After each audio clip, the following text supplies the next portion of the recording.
Subscribe करें national बस और साथ ही दबाएं बेल आइकन। बहुत सारी दुनिया ਨੂੰ ਤਾਂ ਇਹੀ ਨਹੀਂ ਪਤਾ ਕਿ ਇਹ ਕਾਨੂੰਨ ਕੀ ਨੇ ਤੇ ਕੀ ਪਾਸ ਹੋਏ ਨੇ। 2014 ਚ ਅਗਰ ਆਟਾ 20 ਰੁਪਏ ਕਿਲੋ ਸੀਗਾ ਤੇ ਹੁਣ ਉਹ 30 ਰੁਪਏ ਹੋ ਗਿਆ। ਕਿਸਾਨ ਸਿਰਫ ਔਰ ਸਿਰਫ ਆਪਣੇ ਲਈ ਨਹੀਂ ਲੜ ਰਹੇ, ਉਹ ਐਕਚੁਅਲੀ ਤਾਂ ਉਹ ਕੰਜ਼ਿਊਮਰ ਲਈ ਲੜ ਰਹੇ ਨੇ, ਉਹ ਸਾਡੇ ਲਈ ਲੜ ਰਹੇ ਨੇ। ਨੈਚੁਰਲੀ ਜਿਹੜੀ ਗੋਭੀ ਸਾਨੂੰ ਅੱਜ 10 ਰੁਪਏ ਮਿਲ ਰਹੀ ਹੈ, ਮੇਰੇ ਖਿਆਲ ਚ ਤਾਂ 150-200 ਰੁਪਏ ਮਿਲੇਗੀ। ਜਾਗੋ ਕੰਜ਼ਿਊਮਰ ਜਾਗੋ। ਸਤਿ ਸ਼੍ਰੀ ਅਕਾਲ ਜੀ, ਨੈਸ਼ਨਲ ਬੱਸ ਦੇਖ ਰਹੇ ਸਾਰੇ ਦਰਸ਼ਕਾਂ ਦਾ ਸਵਾਗਤ ਹੈ। ਮੈਂ ਹਾਂ ਜਗਮੀਤ ਕੌਰ।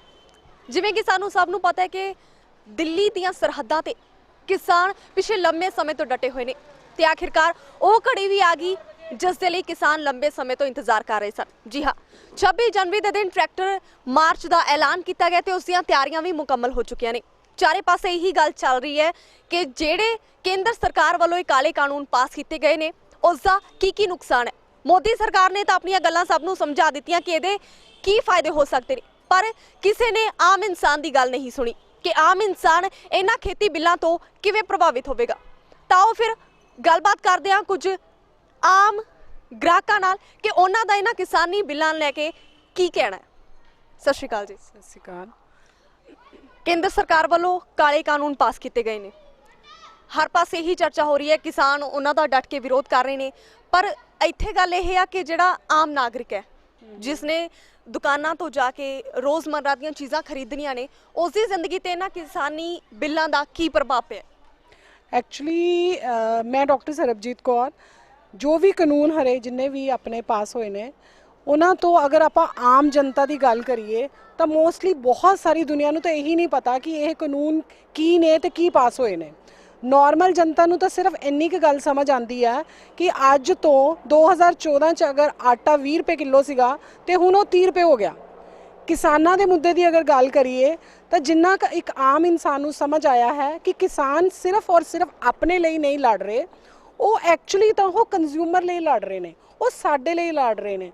ਕਿਉਂਕਿ ਕਿਸਾਨਾਂ ਨੇ ਤਾਂ ਜੋ ਵੀ ਉਹਨਾਂ ਦਾ ਇੱਕ ਸ਼ੁਰੂ ਤੋਂ ਲੈ ਕੇ ਜਦੋਂ ਇੱਕ ਮਨੀ ਪੈਸਾ ਸੀਗਾ ਵੀ ਨਹੀਂ, ਉਦੋਂ ਕਿਸਾਨ ਇੱਕ ਬਾਰਟਰ ਸਿਸਟਮ ਕਰਦੇ ਸੀਗੇ ਕਿ ਉਹਨਾਂ ਨੇ ਕਿਸੇ ਨੇ ਕਣਕ ਬਿਜਾਈ, ਕਿਸੇ ਨੇ ਸਬਜ਼ੀ ਬਿਜਾਈ, ਉਹਨਾਂ ਨੇ ਇੱਕ ਦੂਜੇ ਨੂੰ ਦੇਤਾ ਔਰ ਉਹਨਾਂ ਦਾ ਗੁਜ਼ਾਰਾ ਬਹੁਤ ਅੱਛਾ ਚੱਲ ਰਿਹਾ ਸੀ। ਹੁਣ ਵੀ ਅਸੀਂ ਅਗਰ ਦੇਖੀਏ ਕਿ ਜਦੋਂ ਤੋਂ ਸਾਨੂੰ ਵੀ ਸਮਝ ਹੈ ਕਿ ਅਗਰ ਗੋਭੀ ਸਾਨੂੰ ਮਾਰਕੀਟ 'ਚ 10 ਰੁਪਏ ਕਿਲੋ ਮਿਲ ਰਹੀ ਹੈ ਤੇ ਮੇਰੇ ਖਿਆਲ ਕਿਸਾਨ 2 ਰੁਪਏ ਕਿਲੋ ਵੇਚਦੇ ਹੋਣੇ, ਹੋਲਸੇਲ ਰੇਟ ਜੋ ਵੀ ਹੈ, ਸਾਨੂੰ ਉਹ 10 ਰੁਪਏ ਮਿਲੀ। ਲੇਕਿਨ ਉਹੀ ਗੋਭੀ ਅਗਰ ਅੱਜ ਵੀ ਅਸੀਂ ਮਾਲ 'ਚ ਚਲੇ ਜਾਈਏ ਜਾਂ ਕਿਸੇ ਵੀ ਵੱਡੇ ਸ਼ੋਰੂਮਸ 'ਚ ਚਲੇ ਜਾਏ ਤੇ ਉਹੀ ਗੋਭੀ ਸਾਨੂੰ 20, 25 ਜਾਂ 30 ਰੁਪਏ ਕਿਲੋ ਮਿਲਦੀ ਹੈ। ਜਸਟ ਉਹਨੂੰ ਥੋੜਾ ਜਿਹਾ ਰੈਪ ਕਰਕੇ ਇੱਕ ਡਿਫਰੈਂਟ ਉਹਦੇ ਵਿੱਚ ਆ ਗਿਆ। ਅਗਰ ਅਸੀਂ ਆਮ ਜਨਤਾ ਨੂੰ ਇਹ ਪੁੱਛੀਏ ਕਿ ਕੱਲ੍ਹ ਨੂੰ ਜਦੋਂ ਇਹ ਸਾਰੀਆਂ ਸਬਜ਼ੀਆਂ ਇੱਕ ਜਗ੍ਹਾ 'ਤੇ ਇਕੱਠੀ ਹੋ ਜਾਏਗੀ, ਮਤਲਬ ਕਿਸਾਨਾਂ ਤੋਂ ਇੱਕ ਜਗ੍ਹਾ 'ਤੇ ਇਕੱਠੇ ਹੋ ਜਾਣਗੀਆਂ, ਉਸ ਤੋਂ ਬਾਅਦ ਇਹ ਮਾਰਕੀਟ ਦੇ ਵਿੱਚ ਆਏਗੀ ਤਾਂ ਉਹਦਾ ਕੀ ਰੇਟ ਹੋਏਗਾ। ਨੈਚੁਰਲੀ ਜਿਹੜੀ ਗੋਭੀ ਸਾਨੂੰ ਅੱਜ 10 ਰੁਪਏ ਮਿਲ ਰਹੀ ਹੈ, ਮੇਰੇ ਖਿਆਲ 'ਚ ਤਾਂ 150-200 ਰੁਪਏ ਮਿਲੇਗੀ। ਪਿੱਛੇ ਅਸੀਂ ਕੁਝ ਵੀਡੀਓਜ਼ ਵੀ ਦੇਖੀਆਂ ਜਿਹੜੀਆਂ ਉਹਨਾਂ ਦੀ ਮਾਰਕੀਟ ਰੇਟ ਅਗਰ ਵੈਜੀਟੇਬਲਸ ਦਾ ਲਗਾਇਆ ਤੇ ਉਹ 150-200 ਰੁਪਏ ਹੈ। ਤਾਂ ਬੇਸਿਕ ਇਹ ਹੈ ਕਿ क्या है मुद्दा, क्या है कानून, लेकिन सब तो ਜ਼ਰੂਰੀ ਇਹ ਹੈ ਕਿ ਸਾਡੀ ਸਰਕਾਰ ਮੋਦੀ ਜੀ ਨੂੰ ਅਸੀਂ ਸਾਰੇ ਜਿੰਨੇ ਵੀ ਵੂਮੈਨਸ, ਜਿੰਨੀਆਂ ਵੀ ਲੇਡੀਜ਼ ਅਸੀਂ ਵੂਮੈਨ ਇੰਪਾਵਰਮੈਂਟ ਤੇ ਕੰਮ ਕਰਦੇ, ਸਾਡੀ ਹੱਥ ਜੋੜ ਕੇ ਰਿਕੁਐਸਟ ਹੈ ਕਿ ਜਿਸ ਕਾਨੂੰਨ ਨੂੰ ਸਾਡੇ ਵੀਰ, ਸਾਡੇ ਭਰਾ, ਸਾਡੇ ਕਿਸਾਨ ਜਿਨ੍ਹਾਂ ਨੂੰ ਉਹ ਕਾਨੂੰਨ ਸਮਝ ਹੀ ਨਹੀਂ ਆ ਰਿਹਾ, ਜਿਨ੍ਹਾਂ ਨੂੰ ਉਹ ਕਾਨੂੰਨ ਪਸੰਦ ਹੀ ਨਹੀਂ ਹੈ, ਮੇਰੇ ਖਿਆਲ 'ਚ ਉਹ ਕਾਨੂੰਨ ਉਹਨਾਂ ਨੂੰ ਰੱਦ ਕਰ ਦੇਣਾ ਚਾਹੀਦਾ ਔਰ ਉਹਨਾਂ ਦੀ ਜੋ ਵੀ ਮੰਗਾਂ ਹਨ ਉਹਨਾਂ ਨੂੰ ਮੰਨ ਲੈਣਾ ਚਾਹੀਦਾ। ਅੱਛਾ ਸਰਬਜੀਤ ਜੀ, ਇੱਥੇ ਇਹ ਵੀ ਗੱਲ ਚੱਲ ਰਹੀ ਹੈ ਜਿਹੜਾ ਕਿਸਾਨੀ ਮੁੱਦਾ ਹੈ ਉਹਨੂੰ ਧਾਰਮਿਕ ਪੱਖ ਦੇਣ ਦੀ ਕੋਸ਼ਿਸ਼ ਕੀਤੀ ਜਾ ਰਹੀ ਹੈ ਕਿ ਇਹ ਸਿੱਖ ਕੌਮ ਤੇ ਕੇਂਦਰ ਸਰਕਾਰ ਦੇ ਵਿਚਾਲੇ ਜੰਗ ਹੈ। ਇਸ ਬਾਰੇ ਤੁਸੀਂ ਕੀ ਕਹਿਣਾ ਚਾਹੋਗੇ? ਨਹੀਂ, ਇਹ ਬਿਲਕੁਲ ਗਲਤ ਹੈ। ਮੈਂ ਖੁਦ ਸਿੰਧੂ ਬਾਰਡਰ ਜਾ ਕੇ ਆਈ, ਉੱਥੇ ਕੋਈ ਹਿੰਦੂ, ਸਿੱਖ, ਮੁਸਲਮਾਨ ਇਸ ਤਰ੍ਹਾਂ ਦਾ ਕੋਈ ਸਿਸਟਮ ਨਹੀਂ ਹੈ।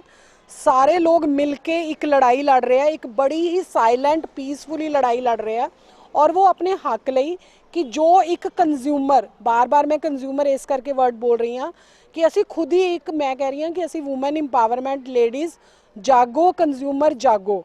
ਅਗਰ ਅਸੀਂ ਨਹੀਂ ਜਾਗਾਂਗੇ ਤਾਂ ਸਾਨੂੰ ਇਹ ਗੱਲ ਬਿਲਕੁਲ ਸਮਝ ਨਹੀਂ ਆਏਗੀ ਕਿ 20 ਰੁਪਏ ਵਾਲਾ ਆਟਾ ਹੁਣ 30 ਰੁਪਏ ਹੋ ਗਿਆ, ਚਾय पत्ती 100 रुपये किलो ਵੱਧ ਗਈ ਔਰ ਹੋਰ ਵੀ ਅਗਰ ਆਪਾਂ ਸਾਰੇ ਜਿੰਨੇ ਵੀ ਆਪਣੇ ਡੇਲੀ ਨੀਡਸ ਵਾਲੀਆਂ ਚੀਜ਼ਾਂ ਵਾ ਅਗਰ ਆਪਾਂ ਉਹਨਾਂ ਦੀ ਲਿਸਟ ਬਣਾਈਏ ਅੱਜ ਤੋਂ 5 ਸਾਲ ਪਹਿਲਾਂ ਔਰ 5 ਸਾਲ ਬਾਅਦ ਹੁਣ ਦੀ ਲਿਸਟ ਬਣਾਈਏ ਤਾਂ ਸਾਨੂੰ ਪਤਾ ਲੱਗੇਗਾ ਕਿ ਉਹਨਾਂ ਦੇ ਰੇਟ ਕੀ ਹੈ।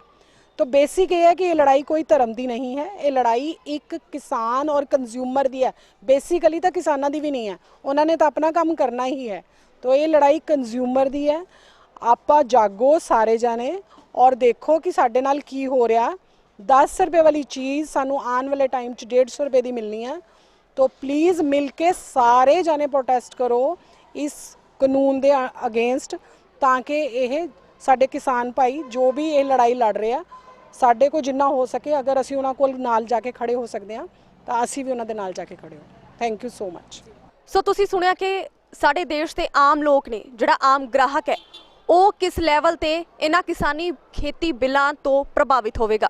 ਚੀਜ਼ਾਂ ਦੇ ਰੇਟ ਲਗਾਤਾਰ ਵਧਦੇ ਜਾ ਰਹੇ ਨੇ। ਪਿਛਲੇ ਦਿਨੀ ਹੀ ਪੈਟਰੋਲ ਦੀਆਂ ਕੀਮਤਾਂ ਵਿੱਚ ਇੰਨਾ ਵੱਡਾ ਉਛਾਲ ਦੇਖਣ ਨੂੰ ਮਿਲਿਆ ਜਿਸ ਨੇ ਕਿ ਸਾਰੀ ਅਰਥ ਵਿਵਸਥਾ ਨੂੰ ਹਿਲਾ ਕੇ ਰੱਖ ਦਿੱਤਾ। ਪਰ ਫਿਲਹਾਲ ਹਲੇ ਕੇਂਦਰ ਸਰਕਾਰ ਚੁੱਪੀ ਧਾਰੀ ਬੈਠੀ ਹੈ। ਕਿਸਾਨਾਂ ਵੱਲੋਂ ਕੱਲ ਦੀ ਰੈਲੀ ਦੀ ਤਿਆਰੀ ਖਿੱਚ ਦਿੱਤੀ ਗਈ ਹੈ। ਹੁਣ ਦੇਖਦੇ ਹਾਂ ਕਿ ਅਗਲਾ ਕੀ ਮੋੜ ਸਾਡੇ ਸਾਹਮਣੇ ਆਵੇਗਾ। नेशनल बस पर लेटेस्ट न्यूज और एंटरटेनमेंट वीडियोस देखने के लिए सब्सक्राइब करें, लाइक करें, कमेंट करें और शेयर करें। Thanks for watching.